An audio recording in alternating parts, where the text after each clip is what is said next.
Dentre todos os tempos, existem seres que se destacam, desequilibram, crescem e ganham a fama de serem os mais fortes.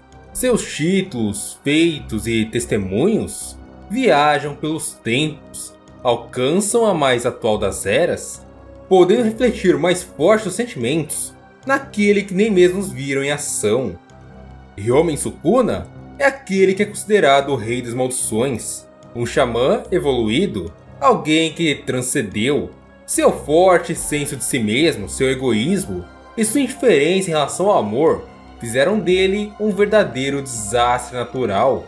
Para uns, o rei das maldições, para outros, o xamã mais forte de todos os tempos, e para Angel, o anjo caído.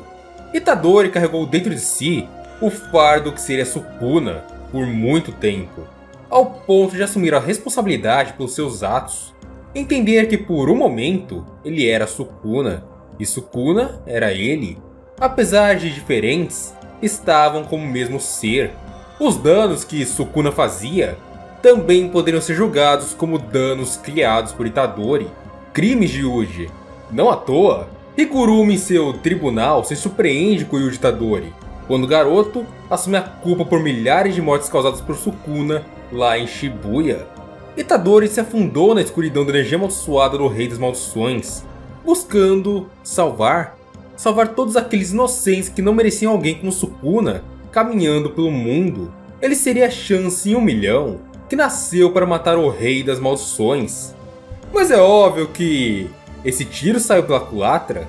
Gojo e Itadori juntos assumiram um risco que beirava a insanidade, a loucura, algo muito fora da caixa. Tirar o futuro dos mais jovens, a coisa que Gojo mais odiava e criticava no alto escalão.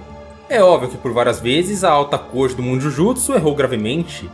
Erraram com Suguru Geto, com Yuta Okkotsu, com Yuki Tsukumo, com Rika Manai, com Maki Zenin, com Toji Zenin, com Inumaki, com Panda, com Yaga. Mas a única vez, a primeira vez que iriam acertar, evitar um desastre global, Gojo interferiu, atrapalhou o alto escalão.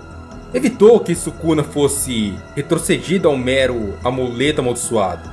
Deixou o receptáculo vivo e deu sequência aos acontecimentos de Shibuya, o que levou à migração e extinção, o que levou à morte do próprio Gojo, ao sofrimento de milhares. E a visão do fim do mundo estando bem ali, na esquina, bem próximo de todos. E bom, é aqui que vem a questão. Como toda a situação leva Yuji Itadori a ser um predador de Ryomen Sukuna, a ser o caçador do Rei das Maldições, aquele que irá caçá-lo. Sukuna é temido, é um monstro, descrito no próprio mangá por Satoru Gojo como um ser temido por eras, digno da eliminação de diversos xamãs poderosos, estando no topo da Era dos Mais Fortes, da Era de Ouro. Sukuna e Itadori criaram uma ligação entre eles que funcionava como uma briga entre corpo e alma. Novamente, voltamos à teoria de Jujutsu Kaisen criada por Kenjaku. O corpo é a alma e a alma é o corpo. Óbvio, existem a informação da alma e a informação do corpo, mas os dois coexistem em um único ponto. Quando observamos Fushiguro Toji lá em Shibuya, entendemos que aquele Toji não é o mesmo Toji que enfrentou Satoru Gojo lá no passado.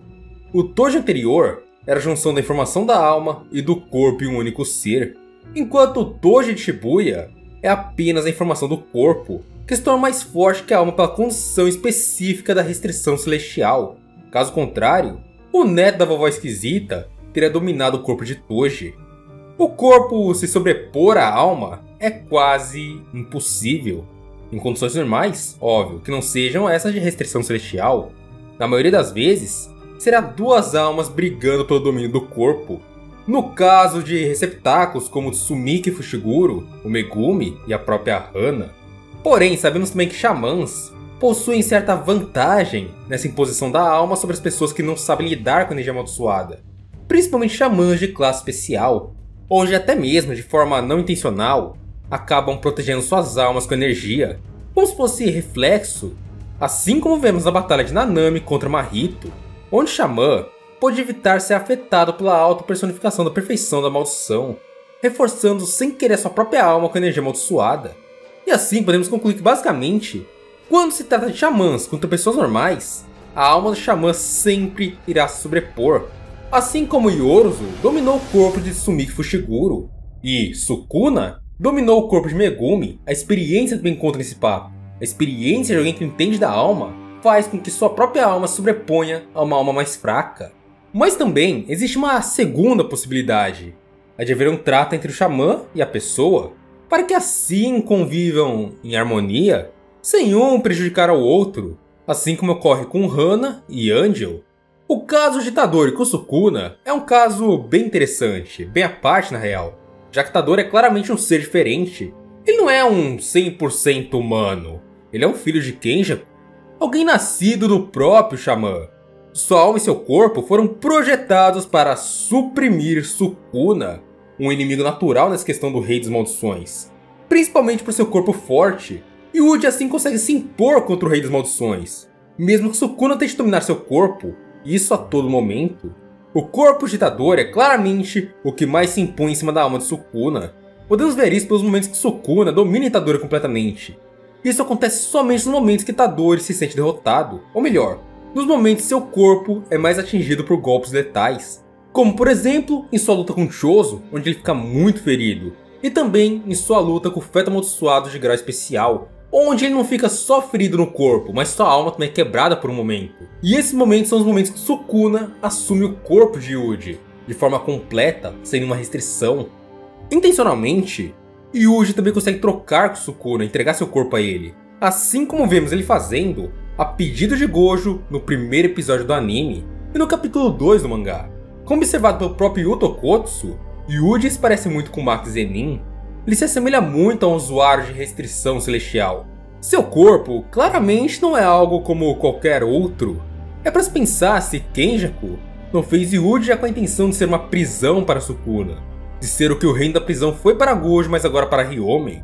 Itadori também é um ser que não teme Sukuna. Ele é o único que não demonstra qualquer receio em relação ao Rei das Maldições, que não hesita, que não teme a morte diante de Ryome Sukuna. Ele apenas avança e avança, de forma avassaladora, como um conquistador que vê apenas seu objetivo. E essa é a descrição perfeita de seu avanço contra Sukuna, lá no capítulo 214. Capítulo esse que revela para nós alguns mistérios. Em um instante, Itadori sai do chão para o alto do prédio. Sukuna o observa de cima para baixo. E também em um instante, os dois já estavam trocando golpe, já estavam em combate, com cada um segurando o pescoço do outro. E a partir daqui, é como se o destino criasse uma ligação entre eles, onde se enfrentariam até a morte. Sukuna diz: "Aos meus olhos, por que vocês são tão fracos? Além de fracos, por que se apegam tanto à vida? Como uma criatura que se quebra com um simples toque? Diz com essa boca que quer ser feliz para sempre. Tudo o que vocês precisam fazer é roerem suas respectivas desgraças até o dia de suas mortes." Itadori, sem qualquer pensamento, manda Sukuna roer ele e sua desgraça, novamente prometendo morrer junto ao Rei das Maldições, morrer junto a Sukuna. Essa é sua promessa, morrer junto ao rei. E graças a Fushiguro, Itadori avança passo a passo, onde mesmo sendo fatiado aos montes, une forças para socar Sukuna no rosto, pela primeira vez, trazendo aquele rei, aquele coroado, aquele honrado ao seu devido nível. E, ironicamente, no capítulo 238, Itadori está acima de Sukuna, chegando para o combate, uma mudança de perspectiva em relação à última vez. E essa também é a primeira vez no mangá que Sukuna precisa levantar a cabeça para ver Yuji. Até então, seu olhar nunca havia desdenhado com seu orgulho. No capítulo 30, é a primeira e única vez que alguém é chamado de honrado pelo narrador. Entre os céus e a terra, ele apenas é honrado. Apenas seu prazer e desgosto existem. Esse é Sukuna. Enquanto o próprio Itadori se considera apenas uma engrenagem. No capítulo 220, Itadori se vê questionado sobre como ele continuaria lutando sem Sukuna dentro de si. E suas palavras trazem a conclusão de seu destino inevitável. Uma coisa não tem nada a ver com a outra. Aquele cara nunca me ajudou. E ele me diz que atualmente eu sou um objeto amaldiçoado que foi mergulhado em uma energia amaldiçoada conhecida como Sukuna.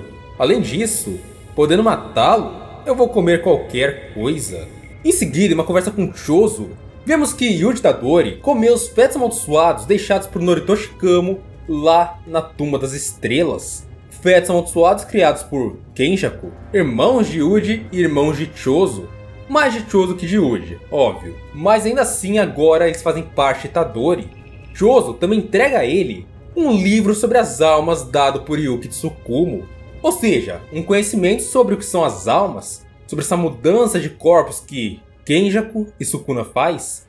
Talvez passando para Yuji um conhecimento um pouquinho maior sobre o mundo Jujutsu em si. Acredito fielmente que essa conversa é uma das mais importantes do mangá, já que o próprio Itadori diz que tem um plano para salvar Megumi.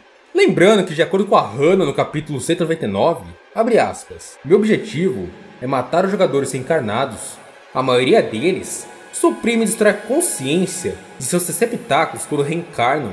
É algo que não deveria acontecer. Vai contra as leis de Deus. Megumi também questiona se a técnica de anjo poderia retornar um jogador ao que ele era antes da reencarnação.